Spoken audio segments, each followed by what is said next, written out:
سيئات أعمالنا من يهده الله فلا مضل له ومن يضلله فلا هادي له ونشهد أن لا إله إلا الله وحده لا شريك له ونشهد أن سيدنا ومولانا محمدا عبده ورسوله أما بعد فقد قال الله تبارك وتعالى في القرآن المجيد والفرقان الحميد فأعوذ بالله من الشيطان الرجيم بسم الله الرحمن الرحيم قل رب زدني علما وقال الله تبارك وتعالى في مقام آخر إنما يخشى الله من عباده العلماء سبحان ربك رب العزة عما يصفون وسلام على المرسلين والحمد لله رب العالمين. درود شریف پڑھ لیں. بسم اللہ الرحمن الرحیم. اللهم صل على محمد وعلى آل محمد كما صليت على إبراهيم وعلى آل إبراهيم إنك حميد مجيد. اللهم بارك على محمد وعلى آل محمد كما باركت على إبراهيم وعلى آل إبراهيم إنك حميد مجيد.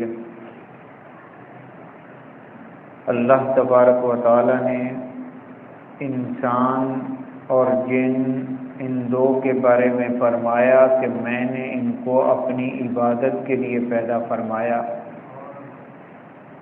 آج ہم اس چیز کو بھول چکے ہیں اور وہ چیز جو ہمارے ذمے تھی اس کو ہم نے چھوڑ دیا اور اس چیز کی توقع کے اندر لگ گئے جس کی ذمہ داری اللہ کی ذات نے اٹھائی ہے.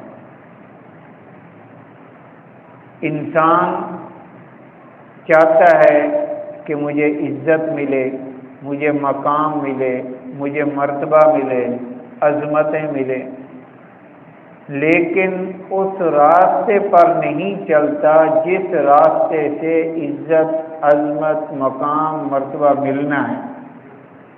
تو وہ کیسے پا سکتا ہے؟ آج اس دنیا کی زندگی کے اندر انسان اگر غور کرے تو ایک عزت وہ ہے جو دین کے ذریعے، علم کے ذریعے ملنی ہے، اور دوسری عزت وہ ہے جو دنیا اور مال کے ذریعے ملنی ہے. ان دونوں کا اگر ہمیں آج فرق سمجھ آ جائے تو ہمارے سامنے گویا کہ حقیقت کھل جائے گی کہ اس کا فرق کیا ہے. مال کی وجہ سے عزت ملے گی، عہدے منصب کی وجہ سے، جائیداد کی وجہ سے عزت ملے گی، لیکن وہ وقتی ہوگی، وہ عارضی ہوگی. اس کی وجہ اس لیے کہ مال جب خود عارضی ہے تو اس سے ملنے والی عزت بھی عارضی ہی ہوگی. کچھ عرصہ پہلے کی بات ہے، ایک صاحب بتا رہے تھے کہ ہمارے ٹاؤن کمیٹی کے جو سربراہ تھے ان کا بھائی فوت ہو گیا، اور فوت بھی کہاں ہوا؟ رحیم یار خان کے اندر. لہذا کہتے ہم ان کے ماتحت تھے، ان کے ملازم تھے، اس وجہ سے اس کے بھائی کے فوت ہونے کے پیش نظر ہم نے جنازے پر جانا ضروری سمجھا. سفر شروع کیا، یہاں تک کہ اس سفر کے اندر ہمیں گاڑی کی سیٹ نہیں ملی تو ہم بس کی چھت پر بیٹھ کر جنازے پر پہنچ گئے. کیوں؟ اپنے افسر کو، اپنے بڑے کو ہم نے چہرہ دکھانا تھا. اپنا تعلق، اپنی ہمدردی دکھانی تھی، کل کو ان کے محتاط رہ کے ہم نے کام کرنا تھا۔ اس خوشنودی کے پیش نظر ہمیں اتنی مشقت کا بھی سفر کرنا پڑا، ہم نے کرا۔ اللہ کا کرنا ایسا ہوا، کچھ عرصہ کے بعد وہ خود افسر صاحب خود فوت ہو گئے، حاضر سروس سے، لیکن اس کے باوجود کہتے ہیں کہ ایک آدمی بھی ان کے جنازے پر نہیں گیا، جس کی وجہ سے اس کے بھائی کے جنازے پر پہنچنے والے اب اس کے خود جنازے پر نہیں جا رہے۔ کیوں نہیں جا رہے؟ پتہ ہے کل کو یہ کوئی ہمارا افسر رہے گا، کل کو اس سے واسطہ پڑنا ہے، کل اس سے کوئی تعلق ضرور ہونا ہے۔ جب تعلق نہیں، واسطہ نہیں، لہذا آپ جنازے پر جانے کی ضرورت بھی نہیں ہے۔ دیکھو میرے بھائی، یہ وقتی دنیا، مال، دولت، عزت، احترام جس کو ہم سمجھ رہے ہیں، یہ کوئی حقیقت میں حقیقت نہیں ہے میرے بھائی۔ یہ تو جب تک وہ سیٹ پر بیٹھا ہے، کرسی پر بیٹھا ہے، تو اس وقت سلوٹ چل رہا ہے۔ جیسے ہی کرسی سے برطرف ہوتا ہے تو اس کے بعد تو کون اور میں کون، تیری شاہی کہاں گئی، تیری افسری کہاں گئی، تیرا عہدہ منصب کہاں گیا۔ اس لیے میرے بھائی ہمیں سمجھ جانا چاہیے کہ یہ عزت کوئی حقیقت میں عزت نہیں ہے جو مال کی وجہ سے، عہدے کی وجہ سے، جائیداد کی وجہ سے مل رہی ہے، کوئی حقیقت میں عزت نہیں ہے میرے بھائی۔ عزت اصل کے اندر دین کی وجہ سے جو ملتی ہے، علم کی وجہ سے جو ملتی ہے، نیک اعمال کی وجہ سے ملتی ہے، اعمال الصالحات کے ذریعے ملتی ہے، اس کا مقام اور مرتبہ ہے۔ وہ دیر پا ہے، وہ ہمیشہ کے لیے۔ ہارون الرشید بادشاہ ہے، باہر گلی کے اندر شور شرابہ کچھ سنا، ہلا گلا سنا، تو اس کی بیٹی نے اوپر سے جب جھانکا، دیکھا اور اس کی وجہ معلوم کرنا چاہی، پتہ چلا کہ ایک فقیر آئے ہیں شہر کے اندر، ان کے استقبال کے لیے لوگ اکٹھے ہیں۔ تو اپنے باپ کو کہتی ہے کہ اصل بادشاہ تو یہ لوگ ہیں، اصل بادشاہ تو یہ ہے، جہاں کوئی کمپین نہ چلانا پڑے کہ بادشاہ آ رہا ہے، استقبال کرنا ہے، اس کی تیاریاں کرنی ہیں، ان کے لیے پہنچنا ہے، نفری کو بلایا جاتا ہے، گاڑیوں کی پکڑ دھکڑ کی جاتی ہے، مفت میں لے جانے کا ٹاسک دیا جاتا ہے، لیکن اس کے باوجود وہ مجمع وہ نہیں ہوتا، ان کے دل کے اندر عزت احترام قدر نہیں ہوتی جو خود اپنے شوق اور جذبہ کے لیے، ایک عالم کے لیے، ایک فقیہ کے لیے، ایک محدث کے لیے نکلتے ہیں۔ تو وہ جذبہ اور کیا ہے، وہ بات ان کے اندر حقیقت میں نہیں ہوتی۔ اس لیے بیٹی نے کہا اصل بادشاہ تو یہ لوگ ہیں، اصل بادشاہ تو یہ ہے جو دلوں پر چلتی ہے، جو دلوں کے اندر گھر کر چکی ہے۔ فرمایا یہ دین کی نسبت کی وجہ سے جو عزت و احترام ہے، اس کو کوئی نہیں چھین سکتا میرے بھائی۔ اور یہ کب ملے گا؟ جب انسان دین کے ساتھ وابستہ ہو جائے، دین کے ساتھ اپنا تعلق جوڑ لے، علم حاصل کرے۔ آج سکول ہے، کالج ہے، ان کی تعلیم سے کوئی انکار نہیں ہے، اس کی ضرورت کا بھی انکار نہیں کیا جا سکتا، لیکن قرآن اور حدیث اور فقہ کے علم کے مقابلے کے اندر یہ علوم نہیں کہلاتے میرے بھائی۔ یہ ہمارے لیے ایک ذریعہ معاش تو ہو سکتا ہے، انجینئر بن جائیں گے، ڈاکٹر بن جائیں گے، جنرل کرنل بن جائیں گے، یہ تو ہو سکتا ہے، لیکن جو علم دین ہمیں دین کی وجہ سے ملنا ہے، قرآن و حدیث کی وجہ سے ملنا ہے، جو ہمیں فقہ کی وجہ سے ملنا ہے، وہ اس کا مقابلہ نہیں کر سکتے میرے بھائی۔ آج یہی حقیقت سمجھنے کی ہے، اسی کی طرف آج ہمیں جانے کی ضرورت ہے کہ علم کس کو کہتے ہیں، علم کیا چیز ہے۔ اب یہ ایک ڈھانچہ، ایک جسم ہے انسان کا، اس انسان کو کہا جاتا ہے کہ یہ دو چیزوں سے مرکب ہے، ایک جسم سے ایک روح سے، یہ دو چیزیں ہیں تو یہ انسان ہے۔ اب دیکھو جب تک روح کا تعلق اس کے ساتھ نہیں تھا تو کچھ بھی نہیں تھا، جیسے اس کے ساتھ روح کا تعلق جڑا، ایک انسانی شکل کے اندر آ گیا، جب تک روح اس کے اندر ہے یہ انسان چلتا پھرتا، جیسے ہی روح پرواز کر جاتی ہے تو کیا کہا جاتا ہے کہ یہ میت ہے، یہ نعش ہے، یہ مردہ ہے، یہ ڈیڈ باڈی ہے۔ اب سے ہی پتہ چل گیا کہ اصل چیز اس جسم نہیں ہے بلکہ اس کی روح ہے۔ انسان جب دو چیزوں سے مرکب ہوا، ایک جسم سے ایک روح سے، تو پتہ چل گیا کہ یہ جسم اصل چیز نہیں ہے، اصل چیز روح ہے جو اس کے اندر ہے۔ اب جب اصل چیز روح ہی تو فرمایا دونوں کی غذا الگ الگ ہے۔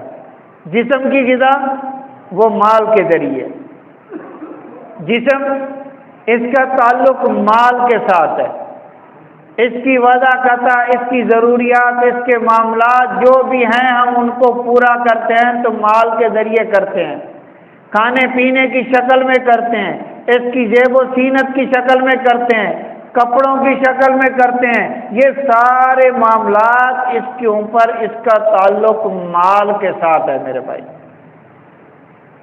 اور روح کی غذا فرمایا وہ نیک اعمال ہیں، علم ہے کہ علم کے ذریعے جو نیک اعمال ہوں گے وہ روح کی غذا ہے، اصل چیز وہ روح، اور روح کی غذا بھی فرمایا کہ وہ علم ہے، نیک اعمال ہے۔ آج ہم ان نیک اعمال کو چھوڑ کر، اعمال صالحات کو چھوڑ کر، علم کو چھوڑ کر ایسے راستوں پر چل پڑے ہیں جو ہمارے لیے کیا ہے، گمراہی کا ذریعہ بن جاتے ہیں، بھٹکنے کا ذریعہ بن جاتے ہیں۔ اس لیے میرے بھائی جب روح اصل چیز ہے اور اس کی غذا وہ علم ہے، لہذا اس علم دین کو جب ہم حاصل کریں گے تو اس روح سے جو ہمیں فوائد حاصل ہوں گے وہ نماز کی شکل میں مسجد میں آئے گا، تعلیم حاصل کرنے کی شکل میں مدرسے میں جائے گا، دین کی بات سننے سنانے کے لیے کسی پروگرام میں شریک ہوگا، کسی اللہ والے کے ہاتھ میں ہاتھ دے کے اپنی اصلاح کروائے گا۔ تو دینداری کے راستے پر چلنے کے لیے فرمایا اگر روح کو اس کی غذا علم کی شکل میں دیں گے تو وہ اس کو صحیح راستے پر چلائے گی، پڑوسی اس سے خوش ہوگا، رشتہ دار اس سے خوش ہوگا، لین دین کرنے والے اس سے خوش ہوں گے، اگر افسر ہے تو اس کے ماتحت اس سے خوش ہوں گے، اس لیے کہ اس کے اندر علم دین ہے، دین کی تڑپ اور طلب اس کے اندر ہے، جس کے نتیجے کے اندر اس سے غلط کام نہیں ہو سکتا، رشوت نہیں رہے گی، کرپشن نہیں رہے گی، ملاوٹ نہیں رہے گی، نفرتیں بغض اناد نہیں رہے گا، تو یہ معاشرہ ہمارے لیے امن کا گہوارہ بن جائے گا۔ یہ اسی شکل کے اندر ہے کہ جب روح کو غذا اگر علم کی شکل میں مل رہی ہے، اور اگر خدا نخواستہ روح کو غذا علم کی شکل میں نہیں مل رہی، علم کے مقابلے میں جہالت ہے، اندھیرا ہے، اس لیے کہا گیا قرآن پاک کے اندر بھی کہ علم کیا ہے، یہ نور ہے، اور اس کے مقابلے میں فرمایا ظلمت ہے، اندھیرا ہے۔ علم کو کس سے تشبیہ دی؟ زندہ سے، اور جس کے پاس علم نہیں فرمایا وہ مردہ کی طرح ہے۔ علم کو تشبیہ دن کے ساتھ دی جا رہی، رات کے ساتھ تشبیہ ظلمت کو دی جا رہی۔ اب کتنی تشبیہات قرآن پاک کے اندر ذکر کی گئی ہیں تو ان کے اندر بھی بتایا جا رہا ہے کہ علم ایک نور ہے، اس نور کی طرف جانا پڑے گا جس سے ہمیں روشنی ملے گی، اس روشنی سے ہم فائدہ اٹھائیں گے تو ہماری دنیا بھی کامیاب ہوگی، ہماری آخرت کے اندر بھی کامیابی ملے گی۔ آج اس چیز کے سمجھنے کی ضرورت ہے، اس چیز کی طرف جانے کی ضرورت ہے۔ تو سب سے پہلی چیز فرمایا کہ وہ علم ہے۔ دوسرا پہلو اس کے اندر عمل کا آتا ہے کہ علم کے مطابق عمل ہو۔ تیسرا فرمایا اخلاص۔ یہ تین چیزیں جس کو نصیب ہو جائیں، اس قوت کا کوئی چیز بھی دنیا کے اندر بھی مقابلہ نہیں کر سکتی۔ آج ہماری کوشش ہوتی ہے کہ ہمیں یہ مقام، یہ مرتبہ، یہ منصب، یہ چیزیں مل جائیں، لیکن اس کے لیے شرط کیا ہے کہ ہمیں علم دین کی طرف آنا پڑے گا، اپنے سیدھے سمت پر آنا پڑے گا، جس کے ذریعے ہمیں یہ کامیابی اور کامرانی مل سکتی ہے۔ اب دیکھو، اللہ کے نبی صلی اللہ علیہ وسلم اپنے زمانے کے اندر اپنے وقت کے امام الانبیاء نبی تھے، خاتم المرسلین، نبی کے مقابلے کے اندر کسی کا کوئی علم ان سے زیادہ نہیں ہو سکتا۔ تو آقا علیہ السلام سب سے زیادہ علم کے اندر مقام مرتبہ رکھنے والے، اللہ کے بعد مقام اور مرتبہ ہے تو اللہ کے نبی صلی اللہ علیہ وسلم کا ہے، تمام انبیاء علیہ السلام سے بڑھ کر۔ لیکن قرآن پاک کے اندر کیا آتا ہے؟ قل رب زدنی علما، کہ آپ کہہ دیجئے اے اللہ میرے علم میں زیادتی کر، میرے علم میں اضافہ فرما۔ اتنا علم ہونے کے باوجود پھر بھی کیا فرمایا؟ رب زدنی علما، یا اللہ میرے علم میں اضافہ فرما۔ اب اگر اللہ کے نبی صلی اللہ علیہ وسلم جو اللہ سے لیتے ہیں، کسی کے شاگرد نہیں ہوتے دنیا میں، کسی سے سیکھتے نہیں ہیں، اللہ کی ذات ان کو عطا کرتی ہے اور وہ فرما رہے ہیں کہ میرے علم میں یا اللہ اضافہ فرما۔ آج ہم دو چار کتابیں پڑھ لیتے ہیں، ہم سمجھتے ہیں کہ پتہ نہیں کیا کچھ بن گئے، کتنا علم ہمیں مل گیا، کتنا مقام مرتبہ میں مل گیا۔ نہیں میرے بھائی، اس لیے کہا جاتا ہے علم کو حاصل کرو ماں کی گود سے لے کر قبر کی لاحد تک۔ اس کے اندر کوئی عمر کی شرط نہیں کہ یہ صرف بچے پڑھیں گے، نوجوان پڑھیں گے، بڑھاپے کے اندر نہیں میرے بھائی۔ علم کا حصول، علم حاصل کرنا، یہ ہر عمر کے لمحے کے اندر جہاں پہنچا ہوا ہے اس کے لیے ضروری ہے، حاصل کرنا چاہیے۔ اب دیکھو ہم یہاں بیٹھے، اگر خدا نہ خواستہ باہر کوئی آواز آتی ہے، اچانک کوئی ایسا معاملہ آتا ہے، اب ہمارے سب کے کان کھڑے ہوں گے، ہم سوچیں گے پتہ نہیں کیا ہوا، کیا بنا۔ جو جا سکتا ہے وہ جا کر دیکھے گا، جو نہیں جا سکتا اپنی معذوری کی وجہ سے، کسی مجبوری کی وجہ سے، تو اس کے ذہن میں یہ ضرور آئے گا کہ ہوا کیا ہے پتہ نہیں، مسئلہ کیا بنا۔ جب کوئی آئے گا اس سے پوچھے گا کیا ہوا، کیا مسئلہ، خیر تو ہے۔ اب یہ تڑپ اور یہ طلب، یہ کیا ہے؟ یہ علم، یعنی وہ معلوم کرنا چاہتا ہے۔ تو علم کی تڑپ اور طلب اللہ کی ذات نے بچپن سے لے کر بڑھاپے مرنے دم تک ہر انسان کو عطا کی ہوئی ہے۔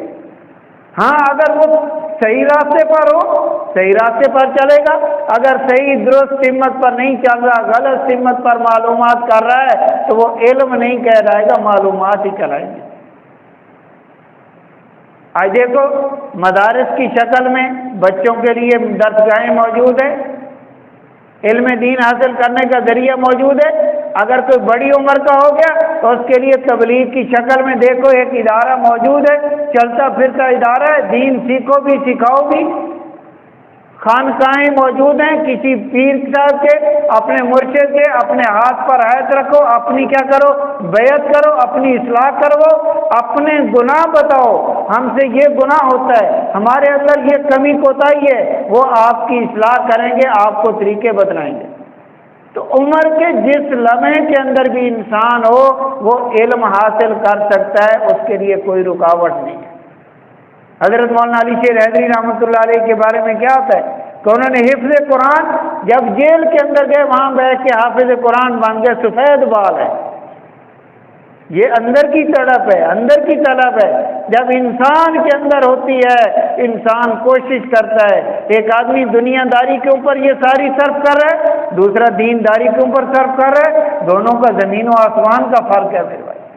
لیکن تڑپ تو ہونی چاہیے، طلب تو ہونی چاہیے۔ اللہ نے آپ کے اندر تڑپ اور طلب رکھی تھی، آج اپنے گھر کے اندر جمعہ کے لیے بلا لیا، اول وقت میں بلا لیا، پہلی فرصت میں بلا لیا۔ ہم سے کتنے کھاتے پیتے اچھے ہوں گے، رہائشیں ان کی اچھی ہوں گی، مال دولت اچھا ہوگا، صحت شکل و شباہت اچھی ہوگی، لیکن افسوس افسوس کہ اللہ کے گھر کے اندر آنے کی توفیق نہیں ملی۔ اس کے اندر ہمارا کوئی کمال نہیں، یہ اس ذات نے جو ہمیں علم دیا، طلب دی، سوچ دی، آج اپنے گھر کے اندر بلا لیا۔ یہی علم کی تڑپ اور طلب انسان کے اندر ہونی چاہیے۔ جب یہ دین کی تڑپ اور طلب آئے گی، اس کی وجہ سے پھر انسان کے اوپر کامیابی اور کامرانی آتی ہے، اس کے اوپر راستے کھلتے ہیں، اس کے لیے راستے آسان ہوتے ہیں۔ اس لیے میرے بھائی، علم کا حاصل کرنا یہ ہمارے لیے انتہائی ضروری ہے۔ ایک جگہ میں پڑھ رہا تھا کہ ایک مدرسے کا طالب علم بگوڑا بن گیا، وہاں سے نکل کر کہیں جنگل میں چلا گیا، آگے پہاڑ کے اندر دیکھا تو ایک آدمی عبادت کر رہا ہے، اس کی آنکھوں کے اوپر اس نے آٹا لگایا ہوا ہے۔ تو یہ طالب علم مدرسے میں پڑھتا تھا، دین پڑھتا تھا۔ اب شیطان انہی کے اوپر زیادہ محنت کرتا ہے، کوشش کرتا ہے کہ ان کو ان دین سے ہٹاؤ، قرآن حدیث کی تعلیم سے ہٹاؤ۔ جب وہ بزرگوں سے پوچھا کہ بابا جی یہ آپ نے کیا ہوا، کہتے ہیں جی آنکھوں سے غلطی ہوئی ہے، آنکھوں سے بد نظری ہوئی ہے، میں اس لیے ان کو سزا دے رہا ہوں، آٹے کا لیپ ان کے اوپر کر دیا ہے تاکہ ان کو سزا دی جائے۔ ان سے کیوں غلطی ہوئی؟ وہ طالب علم کہتا تھا کہ آپ تو ان کو سزا دے رہے ہیں، لیکن جب آپ کا وضو نہیں ہوگا تو نوافل کہاں گئے؟ آپ کا قرآن پڑھنا کہاں گیا؟ تلاوت کہاں گئی؟ ذکر و اذکار کہاں گیا؟ یہ چیزیں عورتوں کو کیا کہا جاتا ہے کہ وہ آٹا گوندو تو اس کے بعد ناخنوں کو اچھی طرح صاف کر لو، وگرنہ آٹا جم جائے گا، خشک ہو جائے گا، تہ بن جائے گی، تو جتنی تہ بن گئی وہاں وضو کرتے ہوئے پانی نہیں پہنچے گا، جب پانی نہیں پہنچے گا تو وضو نہیں ہوگا۔ تو جب آنکھوں کے اوپر آٹا لگا ہوا خشک ہو گیا، آنکھوں کو تو سزا مل رہی ہے، لیکن وضو نہیں ہوگا، غسل نہیں ہوگا، تو باقی عبادات کیسے ہوں گی؟ اب علم کے بغیر یہ حال ہوتا ہے، علم کے بغیر یہ کیفیت ہوتی ہے انسان کی۔ اس لیے کہا جاتا ہے کہ جتنی عبادت کرو وہ سنت کے مطابق کرو، وہ سیکھ کر کرو، اعمال کو اپنے درست کرو، وگرنہ کیا ہوگا؟ وہ ایک نوجوان مولوی صاحب کہتے ہیں، میں اور ایک بزرگ بابا جی ہم گئے عمرہ کرنے کے لیے، طواف کرنے کے لیے، تو میں طواف کر کے ابھی کمرے میں پہنچا ہوں تو وہ بزرگ مجھ سے پہلے آئے ہوئے تھے، جیسے آدمی فریش ہو کے بیٹھا ہے۔ تو میں نے پوچھا بزرگوں آپ نے طواف کر لیا؟ کہتے ہاں کر لیا۔ میں نے کہا اتنے جلدی؟ کہتے جی 4 گیڑے دیتے دے آ گیا۔ اب اس کے لیے وہ گیڑے ہیں، اس کے لیے وہ طواف جس کو 7 چکر کاٹنے تھے، اس کو کیا پتا 7 کرنے ہیں یا 2 کرنے ہیں یا 3 کرنے ہیں؟ وہ تو سمجھتا ہے لوگ چل رہے ہیں، گھوم رہے ہیں، یہی چیز کافی ہے۔ کتنی مقدار میں کرنی، کیسے کرنی، کہاں سے شروع کرنی، کہاں ختم کرنی، استلام کرنا، یہ ساری چیزیں دیکھو میرے بھائی، اتنا خرچہ بھی کیا، اتنا کچھ کرنے کے باوجود جیسے گئے ویسے آ گئے، یا الٹا گناہ سر لے کے آ گئے۔ اس لیے فرمایا کہ علم کے بغیر اگر عبادت ہوگی تو وہ ہمارے لیے کہیں وبال نہ بن جائے۔ جیسے فضائل اعمال کے اندر ایک حدیث مبارک ہے کہ بعض لوگوں کی نماز ان کے سر سے بھی اوپر نہیں جاتی، بعض لوگوں کی کچھ اوپر جاتی ہے تو پرانے کپڑے کی طرح لپیٹ کے اس کے منہ پر مار دی جاتی ہے کہ ایسی نماز ہمیں نہیں چاہیے، جو خلاف سنت ہو، جو اپنی مرضی کے مطابق ہو، جس کو ہم نے سیکھ کر نہیں کیا۔ آج ہم اگر دکان بنانا چاہتے ہیں کپڑے کی، جوتے کی، کسی چیز کی بھی، تو ہم کیا کرتے ہیں؟ پہلے کہتے ہیں بچے کو کہ پہلے وہاں سیکھو، وہاں وقت لگاؤ، وہاں سے تجربات حاصل کرو، وہاں سے اس کے گر حاصل کرو کہ یہ کاروبار کیسے ہوتا ہے، تمہیں سوجھ بوجھ آئے۔ اب دنیا کے نقصان سے بچنے کے لیے ہم اس کو سال لگوا رہے ہیں، 2 سال لگوا رہے ہیں تاکہ وہ سیکھ جائے، کہیں نقصان نہ کر بیٹھے۔ اور دین کے معاملے کے اندر اتنے ہم کمزور کہ جیسے کیسے ہوتا ہے بس ٹھیک ہے، نہیں میرے بھائی۔ اس لیے دین کو سیکھنا یہ انتہائی ضروری ہے۔ سیکھ کر جو آپ کریں گے انشاءاللہ اس کے اندر لذت آئے گی، چاشنی آئے گی، وہ سنت کے مطابق ہوگی، اللہ کا قرب نصیب ہوگا، اللہ کی ذات اس کے ذریعے راضی ہو جائیں۔ اس لیے فرمایا سب سے پہلی چیز علم ہے، دوسری چیز عمل۔ علم کے بغیر اگر کیا ہو، علم ہو اور عمل نہ ہو، فرمایا اس کا کوئی فائدہ نہیں ہے۔ جیسے ایک چراغ ہے، چراغ کے اندر کیا ہے؟ سارا کچھ موجود ہے، ایندھن بھی موجود ہے، اگر اس کو جلائیں گے تو وہ ہمیں روشنی دے گا، ہم اس سے فائدہ حاصل کر سکیں گے۔ اگر چراغ کو جلائے بغیر ہم فائدہ حاصل نہیں کر سکتے تو جو علم ہمارے اندر موجود ہے وہ معلومات تو کہلا سکتی ہیں، لیکن اس کو ہم عملی شکل میں لائے بغیر فائدہ مند نہیں کہہ سکتے میرے بھائی۔ اس کا کیا فائدہ؟ ہاں، بات مباحثہ کرنے کے لیے تو ہم کیا ہوتے ہیں؟ تیار ہوتے ہیں، تھوڑی سی بات کوئی بتا کے دیکھے، تھوڑا سا کوئی مسئلہ چھیڑ کے دیکھے، پتہ نہیں کتنی چیزیں ہم ذکر کر دیں گے، چاہے پتہ ہے یا نہیں ہے۔ جیسے کہا جاتا ہے نا کہ پاکستان کے اندر ایک ڈاکٹری کا شعبہ اور ایک مفتی کا شعبہ، یہ دونوں عام ہیں۔ ہر آدمی فتویٰ بھی فوراً دے دے گا، ہر آدمی جو مریض بتائے گا، اپنی مرض بتائے گا تو اس کا نسخہ بھی کوئی نہ کوئی بتا دیں گے، کوئی نہ کوئی اس کا حل بھی بتا دیں گے۔ حالانکہ اس کا کیا ہے؟ نقصان ہے میرے بھائی۔ فتویٰ دینا یہ کوئی معمولی کام ہے؟ ایک عالم دین فتویٰ نہیں دیتا، ہاں مفتی ہے، اس کا کورس کیا ہوا ہے، اس کے اندر صلاحیت ہے تو وہ دیتا ہے۔ ہم کون ہوتے اتنے جلدی سے بات کر دیں؟ ایک ڈاکٹر کتنی تگ و دو کے بعد جا کے ڈاکٹری کی سند حاصل کرتا ہے، اور ہم بیٹھے بیٹھے اگلے کو مشورہ دے دیتے ہیں؟ نہیں میرے بھائی، بچنا چاہیے، گریز کرنا چاہیے، جو ہماری ذمہ داری ہے ہم اس ذمہ داری کے مطابق چلیں۔ تو علم کے بعد عمل ضروری ہے، یہ انتہائی ضروری ہے۔ اس کے بغیر ہمارا وہ جیسے وہ آتا ہے، بزرگ فرماتے ہیں کہ جب کیا ہوتا ہے انسان کو علم آتا ہے اس کے لیے ایک دروازہ کھلتا ہے عمل والا، اگر وہ عمل والا دروازہ اس سے گزرتا ہے، عمل کر لیتا ہے تو وہ اس کا علم محفوظ ہو جاتا ہے، وگرنہ وہ اس کے لیے دروازہ بند ہو جاتا ہے اور وہ علم بھی اس کا منجمد ہو جاتا ہے۔ قرآن پاک کے اندر کیا کہا گیا کہ وہ عالم جو عمل سے خالی ہے، عمل نہیں کرتا، اس علم کے مطابق اس کا عمل نہیں ہے، اس کو کس سے تشبیہ دی گئی ہے؟ کمثل الحمار، فرمایا گدھے کے ساتھ اس کو تشبیہ ہے۔ گدھے کے اوپر کتابیں اگر لاد دو گے، بوجھ لاد دو گے، وہ اٹھائے گا، اس کا کام ہے، لیکن اس کو یہ نہیں پتا کہ میرے اوپر کتابیں لدی ہوئی ہیں یا میرے اوپر کوئی اور مٹیریل لگا ہوا ہے، وہ تو بوجھ سمجھ کے اٹھا سکتا ہے، چاہے وہ کتابوں کا کیوں نہ ہو، اس کو اس سے فائدہ علم کے حساب سے نہیں ہو سکتا۔ تو اگر میرے بھائی ہمارے پاس علم ہے اور اس کے مطابق ہمارا عمل نہیں ہے تو وہ بھی ہمارے لیے وبال بن سکتا ہے۔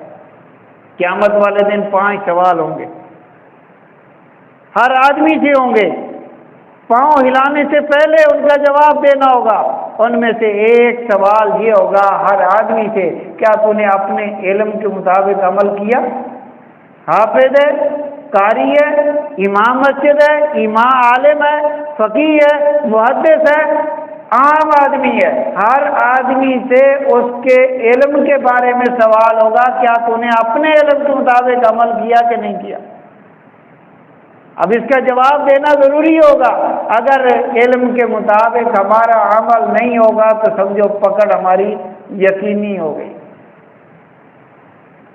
اس کے اندر یہ نہیں ہے کہ صرف عالموں سے سوال ہوگا، مفتیوں سے سوال ہوگا، قاریوں سے سوال ہوگا، نہیں میرے بھائی، ہر آدمی سے سوال ہوگا کہ جتنا اس کو اللہ نے علم دیا کیا اس کے مطابق اس نے عمل کیا کہ نہیں کیا۔ اس لیے ہمارے لیے علم حاصل کرنے کے بعد دوسری چیز عمل ضروری ہے۔ تیسری چیز فرمایا اخلاص۔ جب یہ تین دولتیں کسی کو نصیب ہو جائے نا، اس طاقت کا کوئی بھی مقابلہ نہیں کر سکتا۔ آج ہر آدمی چاہتا ہے یہ چیز مجھے مل جائے۔ حضرت صدیق اکبر رضی اللہ تعالیٰ عنہ کو دیکھو، حضرت عمر رضی اللہ تعالیٰ عنہ ایک رجسٹر دیکھتے ہیں جس کے اندر یہ اندراج ہوتا ہے کہ جو مستحق لوگ ہیں، غریب لوگ ہیں، جو ضرورت مند لوگ ہیں، جن کو خدمت کی ضرورت ہے، ان کے نام لکھے ہوتے ہیں۔ آگے جو ان کی خدمت کر رہا ہے اس کا نام لکھا ہوا۔ ایک بوڑھی عورت، ضرورت مند عورت، اس کی خدمت کے لیے آگے کسی کا نام نہیں لکھا ہوا۔ حضرت عمر رضی اللہ تعالیٰ عنہ پہنچ گئے۔ جب گئے پتہ چلا، اماں نے بتایا کہ کوئی آیا، صفائی بھی کر گیا، پانی بھی بھر کے رکھ گیا، سارے کام کر کے چلا گیا۔ کون آیا مجھے نہیں پتا۔ دوسری رات جلدی چلے گئے، پھر ہوا پڑا۔ تیسری رات انتظار کیا کہ میں دیکھوں تو سوئی ہے کون۔ جب دیکھا، امیر المومنین سیدنا صدیق اکبر رضی اللہ تعالیٰ عنہ، وقت کے بادشاہ۔ آج ہم اپنی انسٹ سمجھتے ہیں کہ تھوڑا سا عہدہ آ گیا کہ ہم یہ کام کریں گے، ہم یہ کام کریں گے، اسی لیے آج ہمارا بیڑا غرق ہو چکا ہے، اسی لیے آج ہمارے معاملات ہمارے الٹ چل رہے ہیں۔ امیر المومنین بغیر جوتا کے جا رہے ہیں خدمت کے لیے۔ پوچھا کہاں جا رہے ہیں؟ کہا آپ کو کیا؟ کہا نہیں، بتایا کہ وہ بوڑھی اماں کی خدمت کے لیے۔ جوتا کیوں نہیں پہنا؟ فرمایا کسی کی نیند نہ کھل جائے، کسی کی نیند کے اندر خلل نہ آ جائے، اس لیے بغیر جوتوں کے جا رہا ہوں۔ یہ اخلاص کہلاتا ہے میرے بھائی۔ علم بھی ہے، عمل بھی ہے، اور اس کے نتیجے کے اندر اخلاص والی یہ دولت بھی ہے۔ حضرت علی المرتضیٰ رضی اللہ تعالیٰ عنہ کافر کی گردن پر، سینے پر بیٹھے اور گردن پر کیا کرنا چاہتے ہیں؟ تلوار چلانا چاہتے ہیں۔ اس ظالم نے کیا کیا؟ آپ کے چہرے مبارک پر تھوک دیا۔ آج ہم جیسا کوئی ہوتا تو جو منٹ لگنے تھے سیکنڈوں میں کام کر دیتے، لیکن حضرت علی رضی اللہ تعالیٰ چھوڑ کے کھڑے ہو جاتے۔ اب وہ نیچے پڑا کافر بھی پریشان ہو گیا کہ یہ کیا ہوا۔ پوچھا کہ حضرت یہ کیا؟ فرمایا کہ پہلے میں اس کو قتل کر رہا تھا اللہ کا حکم سمجھ کے، لیکن جب اس نے تھوکا میرے چہرے پر میرا ذاتی غصہ بھی آ گیا، لہذا میں ذاتی غصے کی وجہ سے اپنی ذات کی خاطر کسی کو قتل کروں، یہ نہیں ہو سکتا۔ یہ ہوتا ہے اخلاص میرے بھائی۔ کیسے موقع سے کیسے اٹھ کے کھڑے ہو جاتے ہیں اور حقیقت ہمیں سمجھا دیتے ہیں۔ حضرت عثمان غنی رضی اللہ تعالیٰ عنہ صلح حدیبیہ کے موقع پر جب مذاکرات کے لیے گئے، اب انہوں نے سرداروں کے ساتھ ملاقات ہونی تھی اور ان کا رواج تھا کہ اپنی چادریں لٹکاتے تھے پیچھے، جتنی بڑا سردار اتنی پیچھے چادر لٹک رہی ہے، صفائی ہو رہی ہے، سارے معاملات چل رہے ہیں، لیکن اس سے ان کو غرض نہیں۔ وہ اپنی کیا سمجھتے ہیں کہ یہ ہماری عزت ہے۔ حضرت عثمان رضی اللہ تعالیٰ نصف پنڈلی تک اپنی کیا ہے چادر کی ہوئی ہے۔ ساتھ والوں نے کہا مذاکرات کرنے ہیں، بات چیت کرنی ہے، اس کو نیچے کر لیں۔ فرمایا کہ مذاکرات کرے نہ کرے آقا علیہ السلام کی سنت کو نہیں چھوڑ سکتا۔ آج عورتوں کے ٹخنے ننگر نظر آتے ہیں اور مردوں کے ٹخنے چھپے ہوئے ہیں۔ آج جب مسجد میں داخل ہوتے ہیں ہم اپنی شلوار کو اونچا کر لیتے ہیں، ہم سمجھتے ہیں کہ اس کا تعلق صرف نماز کے ساتھ ہے۔ نہیں میرے بھائی، آقا علیہ السلام نے فرمایا یہ جتنے ٹخنے چھپے ہوں گے اتنا حصہ جہنم میں جائے گا، جہنم میں جلے گا۔ اس کا تعلق صرف نماز کے ساتھ نہیں، 24 گھنٹے کے ساتھ تعلق ہے میرے بھائی۔ تو یہ اخلاص ہے۔ حضرت عمر رضی اللہ تعالیٰ عنہ ممبر پر تشریف فرمائے، اور یہاں سے کہتے ہیں یا ساریۃ الجبل، ساریہ جو ایک امیر لشکر ہیں ان کو آواز دے رہے ہیں کہ پہاڑ کی طرف دیکھو، نقصان کا خطرہ ہے، دشمن حملہ کرنا چاہتا ہے، یہاں کھڑے ہیں۔ اور یہاں سے ہوا ان کی آواز کو حضرت ساریہ رضی اللہ تعالی عنہ تک آواز پہنچاتی ہے اور وہ اپنے نقصان سے بچ جاتے ہیں۔ یہ کیا تھا؟ علم، عمل اور اخلاص کا نتیجہ تھا کہ ہوا بھی ان کی بات کو کیا کر رہی ہے؟ مان رہی ہے۔ ایک مرتبہ مدینہ کے اندر آگ بڑھنے لگی، آپ نے ایک صحابی کو حکم دیا کہ جاؤ اور جہاں سے یہ نکلی ہے اس کو وہیں کیا کرو؟ گھسا کے آؤ۔ اور وہ کیا کرتا ہے؟ اپنی چادر، اپنا رومال لیتا ہے اور اس کا کوڑا بنا کے اس آگ کو اس کپڑے کے ساتھ مار رہا ہے اور آگ پیچھے ہٹ رہی ہے۔ آگ اور کپڑا، اس نے تو کپڑے کو جلانا تھا کہ جائے کہ وہ آگے بڑھے، پیچھے بھی ہٹ رہی اور کپڑے کو بھی نہیں جلا رہی۔ یہ کیا تھا؟ یہ علم، عمل اور اخلاص کا نتیجہ تھا میرے بھائی۔ یہ وہ ایک طاقت اور قوت تھی جو وہ آگ کو بھی ماننے پر مجبور کر رہی ہے میرے بھائی۔ وہ دریائے نیل جو آج تک چل رہا ہے، آب و تاب کے ساتھ چل رہا ہے، یہ کس کی مرہون منت چل رہا ہے؟ جس کے اندر ایک دوشیزہ کو، نوجوان کو زیب و زینت کر کے، آراستہ و پیراستہ کر کے ڈالتے تھے تب وہ چلتا تھا، وگرنہ وہ چلتا نہیں تھا۔ جب امیر مصر کو پتہ چلا، انہوں نے کہا یہ اسلام اس کی اجازت نہیں دیتا۔ امیر المومنین کو خط لکھ دیا اور امیر المومنین میں واپسی خط لکھ دیا، اور اس خط کے نتیجے کے اندر کیا لکھا کہ اگر اللہ کے حکم سے چلنا ہے تو ٹھیک ہے، وگرنہ تیری ہمیں ضرورت نہیں ہے۔ اور وہ دریائے نیل آج تک آب و تاب کے ساتھ چل رہا ہے۔ اس نے بھی حضرت عمر رضی اللہ تعالیٰ عنہ کے کیا ہے بھیجے ہوئے رخوں کو کیا کر لیا؟ مان لیا۔ یہ کیا تھا؟ یہ علم و عمل اخلاص کا نتیجہ تھا میرے بھائی۔ یہ ایک طاقت اور دولت تھی، یہ ایک قوت ان کے پاس تھی جس کے بدولت ہر چیز ان کی بات کو ماننے پر مجبور تھی۔ مدینہ کے اندر زلزلہ آیا، زمین نے حرکت کی، حضرت عمر رضی اللہ تعالیٰ عنہ اپنی ایڑی زمین پر مارتے ہیں اور زمین کو خطاب کرتے ہیں کہ ٹھہر جا، کیا تیرے اوپر عمر نے عدل و انصاف نہیں کیا؟ زمین ٹھہر جاتی ہے، زلزلہ رک جاتا ہے میرے بھائی۔ کتنے بیشیوں واقعات ہم نے پڑھے ہیں، لیکن یہ نتیجہ کس چیز کا تھا؟ یہ علم، عمل، اخلاص کا نتیجہ تھا۔ آج ہم چاہتے ہیں ہوا ہماری بات کو مانے، آج ہم چاہتے ہیں پانی ہماری بات کو مانے، لیکن معاملات الٹ چل رہے ہیں، مسائل الٹ چل رہے ہیں، گھر گھر کے اندر نفرتیں ہیں، بغض ہے، عناد ہے۔ اس کا نتیجہ آج ہم اس قوت اور طاقت سے کیا ہے؟ کمزور ہو چکے ہیں۔ آج ہم اس قوت اور طاقت کو نہیں حاصل کر سکے جو ہمیں حاصل کرنی چاہیے تھی، جو ہمیں اپنے اندر پیدا کرنی چاہیے تھی، اس سے ہم خالی ہیں، جس کا نتیجہ آج ہمیں نفرت اور بغض کی شکل میں ملتا ہے۔ کوئی کہتا ہے کسی نے جادو کر دیا، فلاں پر عصیب ہو گیا، فلاں پر یہ ہو گیا۔ نہیں میرے بھائی، یہ سب ہماری اپنی بدعمالیوں کا نتیجہ ہے، ہماری اپنی کمزوریوں کا نتیجہ ہے۔ آج ہم کتنے مسائل کا شکار ہیں۔ ایک ملک تو اپنی جگہ، ایک گھر کو بھی دیکھ لو، کسی کو تھوڑا سا کھول کے دیکھ لو، تھوڑی سی حالات پوچھ کے دیکھ لو، کتنی اپنی مجبوریاں اور معذوریاں بتائے گا، کتنے حالات و واقعات بتائے گا۔ ہر گھر ایک افسانہ بنا ہوا ہے۔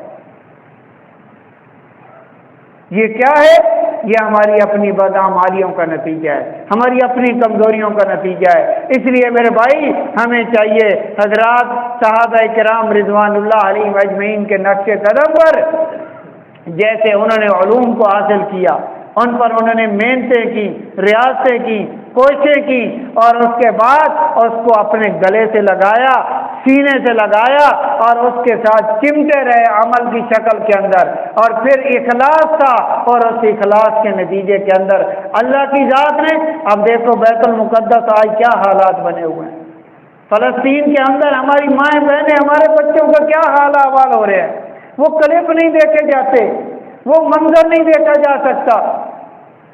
ایک ایک ملک کو مسلمان ایک ایک ملک کو کر کے وہ کیا کر رہے ہیں، کیسے تڑپا رہے ہیں۔ عراق کے حالات آپ نے دیکھے۔ یہ ساری چیزیں ہمارے اوپر کیوں آ رہی ہیں؟